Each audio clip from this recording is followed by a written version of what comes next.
Segunda Reis, capítulo 11. O rei Joás foge da mãe de Acasias. Também podemos ler em 2 Crônicas 22, de 10 a 12.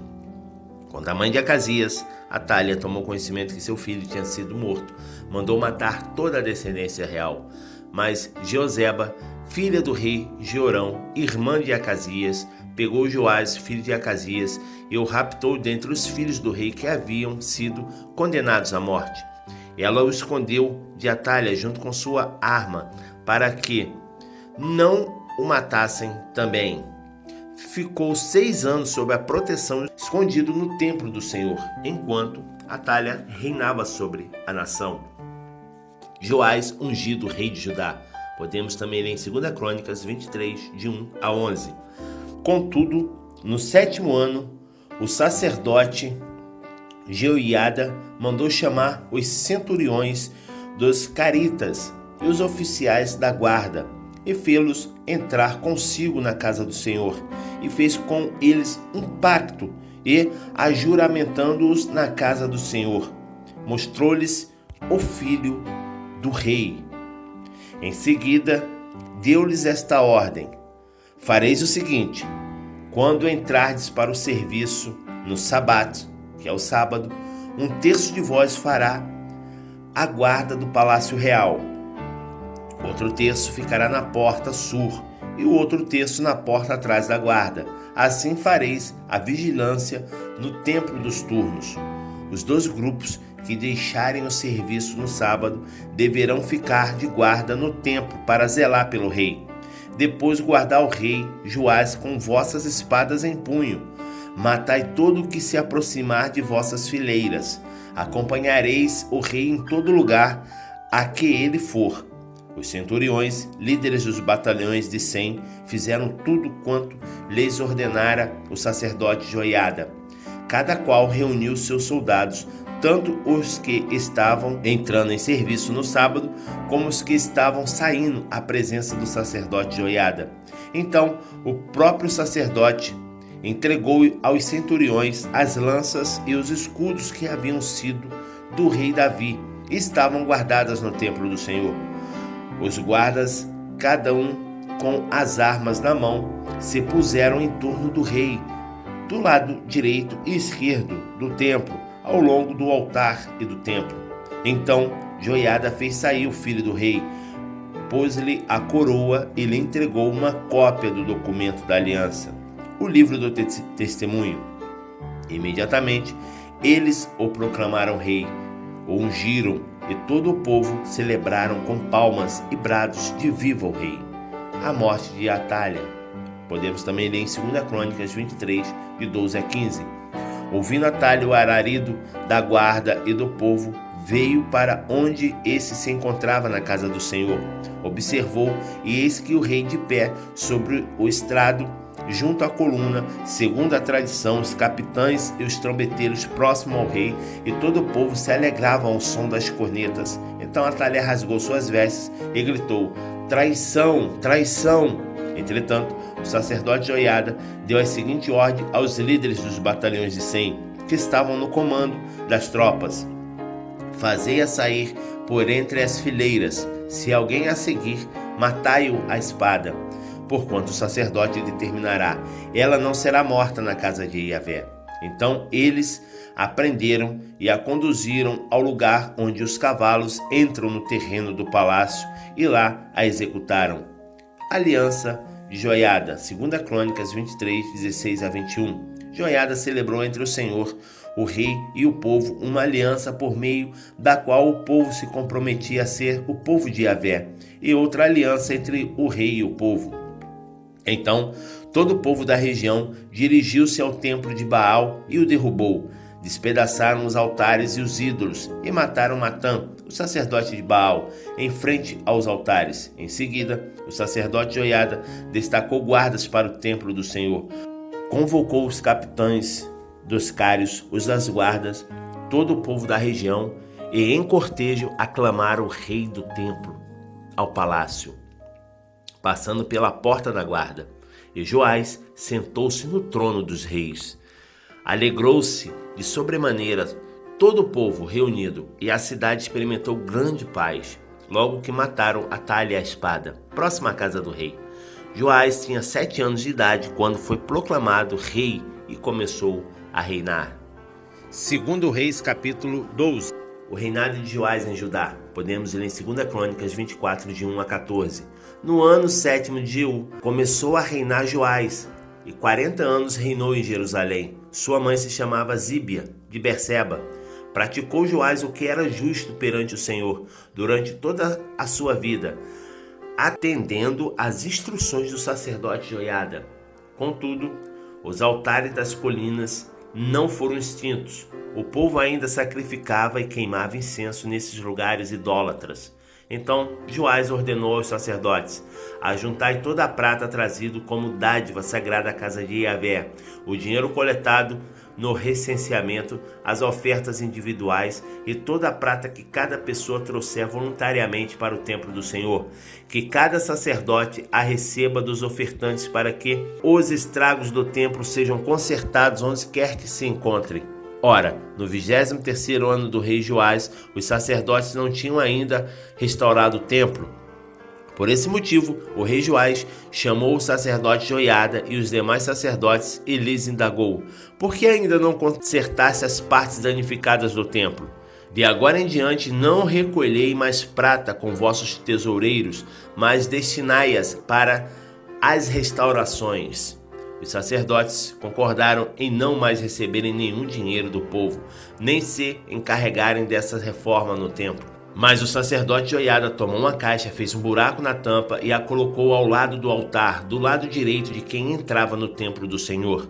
Os sacerdotes que guardavam a entrada depositavam ali todo o dinheiro que se trazia ao templo do Senhor.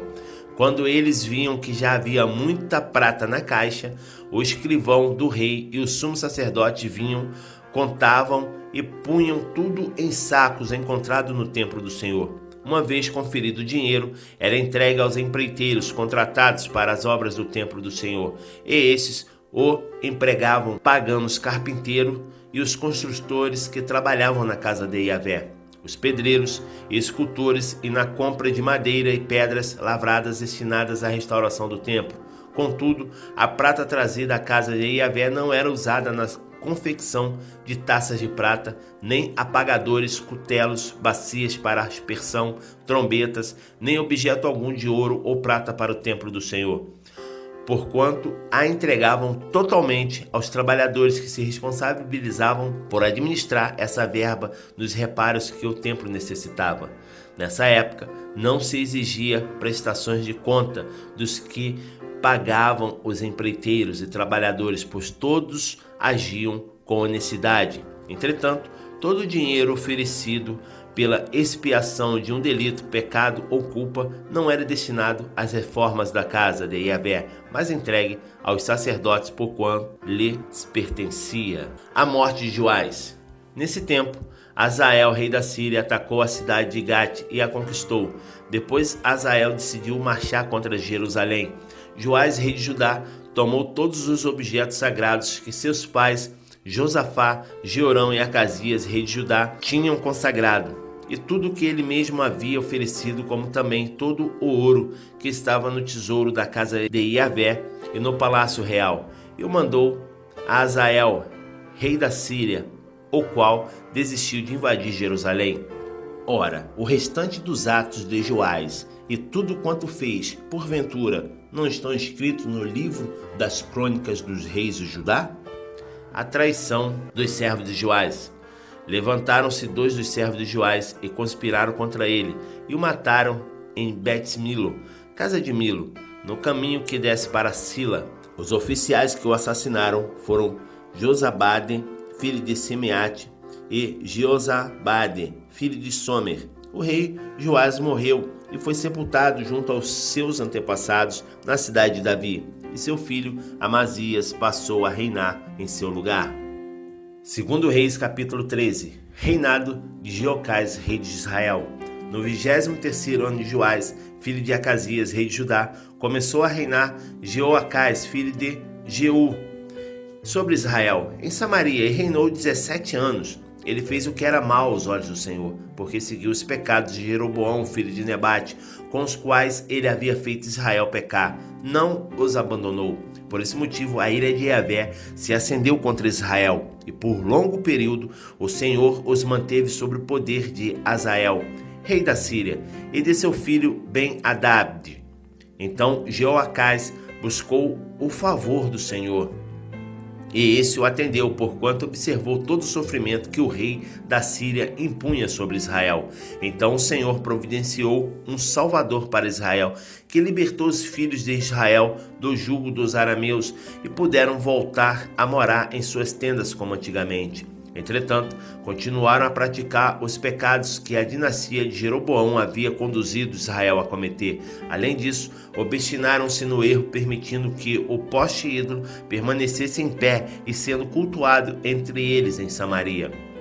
Assim, de todo o exército de Jeoacás, só restaram 50 cavaleiros, 10 carros de guerra e 10.000 soldados da infantaria, porquanto o rei da Síria havia destruído a maior parte do poder militar de Jeoacás, reduzindo-os a pó.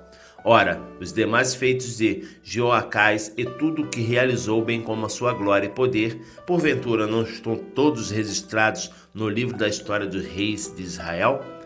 Jeoacás descansou com seus antepassados e foi sepultado em Samaria, e seu filho reinou em seu lugar. O reinado de Jeoás. No 37º ano de Joás, rei de Judá, começou Jeoás, filho de Jeoacás, a reinar sobre Israel em Samaria, e reinou 16 anos. Fez mal aos olhos de Yahvé e não se afastou de nenhum dos pecados ao qual Jeroboão, filho de Nebate, que induziu o povo de Israel a errar, porém andou obstinadamente em pecado. Quanto às demais atitudes de Jeoás, com todos os acontecimentos do seu reinado, todos os seus atos e realizações, inclusive a guerra que estabeleceu contra Amazias, rei de Judá, estão registrados por escrito no livro das crônicas dos reis de Israel. Jeoás descansou com seus pais e Jeroboão se assentou no seu trono. Jeoás foi sepultado em Samaria junto com os reis de Israel. A morte de Eliseu. Eliseu ficou doente de enfermidade que o levou à morte. Jeoás, rei de Israel, foi visitá-lo e chorando por ele exclamou: Aba, meu pai, tu és como os carros de guerra e o exército de Israel. Então Eliseu solicitou: vai buscar um arco e algumas flechas. E prontamente Jeoás foi buscar um arco e as flechas. Em seguida, Eliseu disse ao rei de Israel: empunha e reteça o arco. E Jeoás o fez. Então Eliseu pôs as suas mãos sobre as mãos do rei e ordenou-lhe: abra a janela que dá para o oriente em direção ao leste e atire. Em seguida, Eliseu disse mais: pega as flechas. E ele as tomou. Então ordenou ao rei de Israel: agora bate nelas no chão. E ele as arremessou ao chão e as golpeou por 3 vezes seguidas e cessou. O homem de Deus ficou muito triste e irritou-se contra ele, exclamando: era preciso dar 5 ou 6 golpes. Desse modo, iria derrotar a Síria e a arremessaria por completo. Todavia agora vencerás os arameus 3 vezes somente. Passados esses acontecimentos, Eliseu morreu e foi sepultado. As tropas dos moabitas costumavam invadir a terra de Israel a cada primavera. Certa ocasião, enquanto alguns israelitas sepultavam o corpo de um homem, avistaram de repente uma dessas tropas. Então, apavorados, jogaram o cadáver no túmulo de Eliseu e fugiram. Assim que o corpo do homem encostou nos ossos de Eliseu, o homem voltou à vida e se levantou da sepultura. Hazael, rei da Síria, subjugou a Israel durante todo o reinado de Jeoacás. Porém, o Senhor teve misericórdia de Israel e se compadeceu dos israelitas e demonstrou seu carinho para com eles por causa da aliança celebrada com Abraão, Isaque e Jacó. Até nossos dias não os quis destruir e nem os rejeitou para longe de sua face. Morreu Hazael, rei dos arameus, e Ben-Hadad, seu filho, governou a Síria em seu lugar. Jeoás, filho de Jeoacás, retornou às cidades das mãos de Ben-Hadad, que esse havia tomado das mãos de Jeoacás, seu pai, durante a guerra. 3 vezes Jeoacás o feriu severamente, venceu e recuperou as cidades de Israel.